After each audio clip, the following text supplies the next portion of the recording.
Mic issues. Yeah. All right, let's go to the next one. And basically, it's still about Bethesda and how hot it is. So Hell yeah.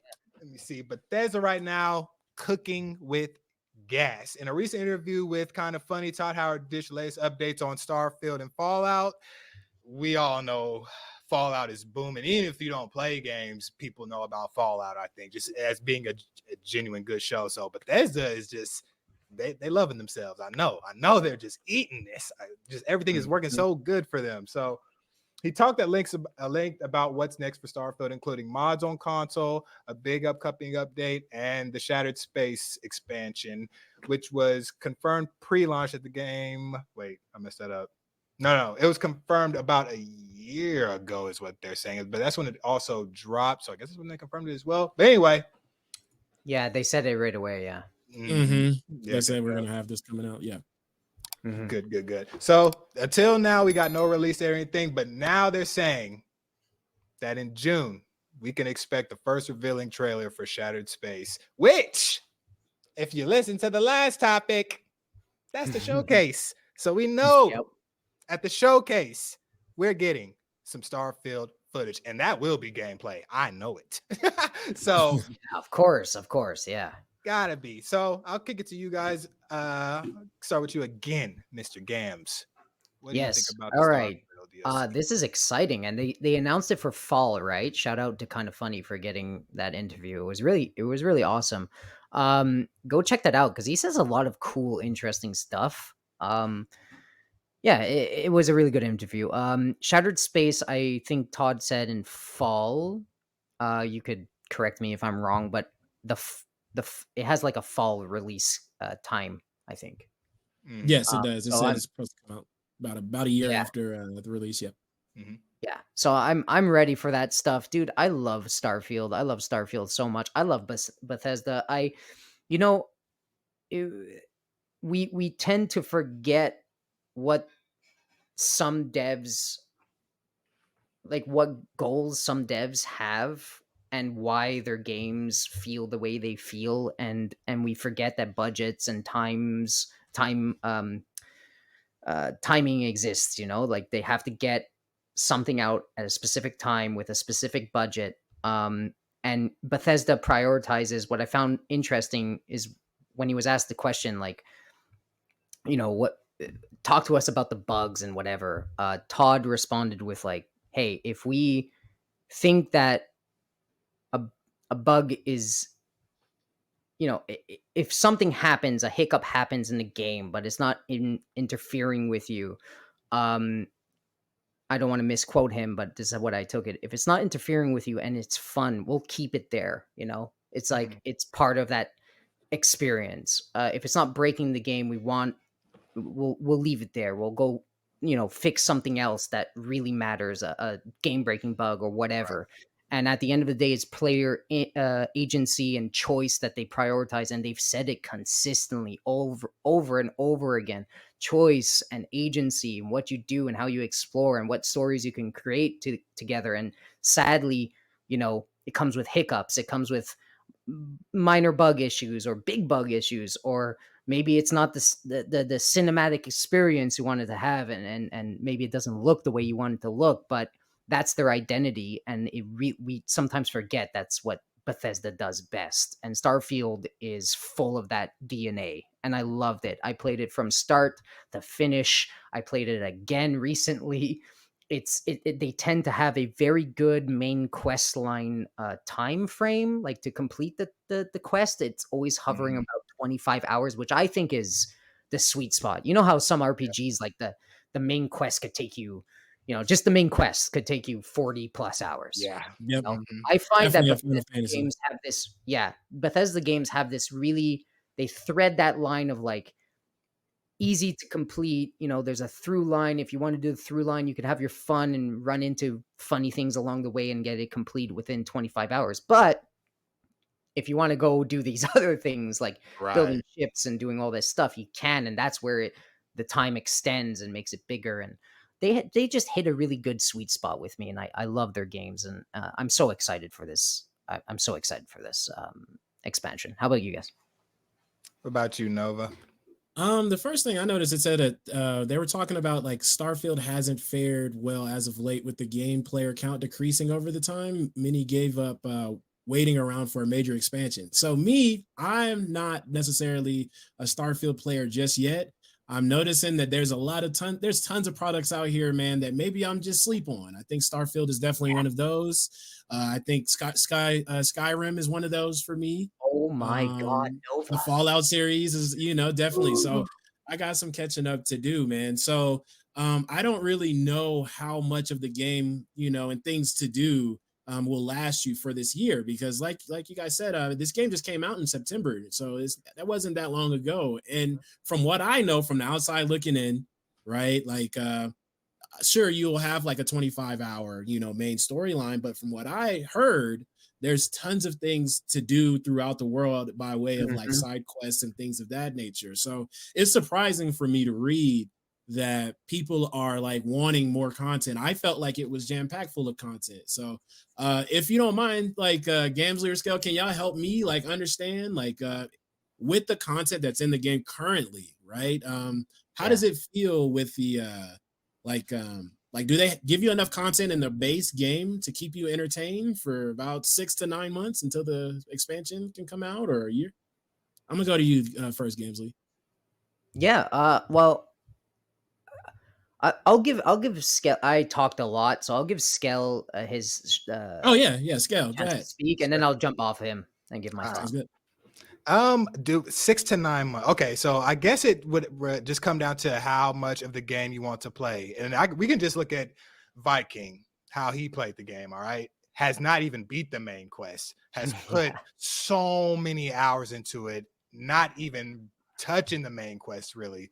So just say for a player like him, he still has content. He hasn't beat it, and then once you beat it, there's choices, there's different endings, so you can play it again. There's new game plus, so you can play it again. I'm about to do, once I upgrade my PC, I'm giving it a run through just for benchmark and to do some different choices. I'm about to be a bad guy. That's what I'm saying. So you can go through it as a straight, like however you want to. So I feel like, let me see.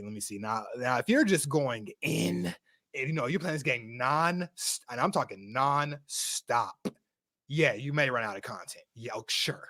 But damn, how much you want? That's what I was thinking. I was like, this game just came out, and apparently this game is massive, man. Because Gamzly was talking about how, and I didn't read these reports, but if they are doing this, that's really cool. How they're just decided to potentially focus on the larger bugs that come with the game, because these games are massive, and it's next to impossible to drop something like that doesn't have any type of issues. Like it's a lot of different people working on one large product. So I'm just like, man, how much content do we want as a consumer? Yeah, well, that's the thing. I think, man, this is we've been having as gamers, we've been having, well, I won't speak for all gamers, but I used to play World of Warcraft a ton, right? The thing with us gamers is when we get obsessed with a game, we eat that game like 24 hours a day. We just shred through content. Like WoW, if you look at it, World of Warcraft used to have insane amount of content when it first came out. Like those raids were hours long, like hours. The dungeons were hours long too. Like, I mean, in old school World of Warcraft, normal dungeons were 45 to an hour. Like, depending how geared you were. Like, it was legit long, and we still, as gamers, complained about it because we just, when we get obsessed, we're like, man, give me more. And sometimes, like, it's just, it's so hard for developers to keep up with that demand. That's why so many MMOs die. Yep. That's why live service games die so quickly, because on a normal pace, right, it seems like a steady flow, and it seems like enough. But when you get those like fans that love it so much, they'll play it for 8 hours a day like a job. Mm-hmm. It's rough to keep up. And with Starfield, I don't really see the content, like the need for like more content. I think what I want to see happen is them give the modding community, finally give those guys the keys and say, here, take this. And Yeah. you could drip whatever you want to drip in it, and we take our time. Like as a gamer that loves Bethesda games, I want them to take as much time as possible. I could wait Agreed. on the content. For me to answer your question, I think for this specific game, they have enough content to satiate a hunger that is needed in this game. For me personally, how I consume this game, but I could see the want and the desire for more interesting variety within the quest structure and Right. where they point you. So in that sense, yeah, I think it's time for some sort of update, but I don't think they need to make it a blowout and make it like extravagant. I think they just need to give us enough to nibble a little bit until the modders really get in there. I think they need to just open the freaking key for modders. I think that they have so much potential. Imagine, so Skell, you beat it, right? Mm-hmm. Okay. Main story? Main story. Yeah. Main story. Okay. There's this one thing that I'm not going to spoil for Nova, but there's one particular quest near the end that everybody talks about. That one, like it goes in and out of zones, if you know what I'm saying. I do. Imagine the modding community giving the keys, right? Imagine the modding community dropping a like Easter eggy, not direct, but Fallout themed shelter in that style. Too easy. Man, Too come easy. on. You know what I mean? Like, Yeah. there's so much potential there. And I think that's what the fans are thinking that digested this game, is that they're like, oh my God, we love this so much. There's so much potential. Give it to us, you know? I think it's just an eagerness to play more of these games. And Yeah, but it's that's what I think unnecessary. at the end of the day is It's not like, necessary. if y'all are complaining about content, you must have loved the content we gave. It's Yeah. like y'all must have It's not a bad really ate it problem, up. No, it's not a Mm. bad problem. Yeah, no, that's an excellent perspective that Gamzly put it on, because it's not like it's like, oh well, I'm upset about this game. It's more of, hey, like I really enjoy this, so they may snap it up really quickly. And what this screams to me is, and Viking has actually said it in chat too, and Gamzly also mentioned it a time or two, says this it desperately needs mod support and a new storyline, which would be great, which all comes this fall. So like mod support, it feels like it should go hand in hand with this type of game, you know, like people are going to love it.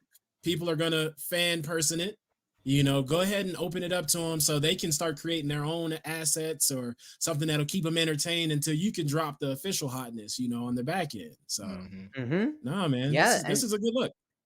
Yeah, and Todd talked about it, you know, directly in the kind of funny episode. He said he shot some, like, he was directing it more about of Fallout, but he shot like a few comments of like modders coming in, like, you know, when they talked about Fallout content and what are you doing to like get content to people. And he dropped lines like, you know, we have a community team, we have all these, you know, teams working with code development, you know, on code development and stuff like that, etc., etc. We have plans, blah blah blah. And he said something along the lines of like, yeah, you know, modders, you know, they're visiting and this and that. And it's just like, wait a sec, like modders are visiting. And he also brought up Starfield in the Starfield topic, where he's like, you know, yeah, we're trying to get. Greg asked, you know, are you going to open up the creation club for, you know, Starfield? Not in those direct words. I'm not super quoting him there, but he said something along those lines, and Todd was very receptive to it and being like, yeah, you know, the modding community is important, and they clearly know. He loves that part, so I think it's coming sooner than later, and I think it's going to be glorious because, as I said, Fallout vaults on planets, like Skyrim areas. Like, come on, man, it's people are going to make it. Yeah, people are going to make it for sure. I think I agree for sure that it definitely needs mod support. It's the time. I think, sure, when a game first comes out, you don't have to have mods. Let people play the whole game as it is. But after about a year, when they've maxed it out, especially this type of game where it's so known, especially the Skyrims and the older games with having mods in them, how much better it made those games, people are fiending for mods. So I understand. Even me, I went back and played some Skyrim stuff and had some mods on. I was like, oh damn, this is almost a new game. Yeah. Like, oh shit, I got Thomas the Train Engine is the dragon now. Yeah.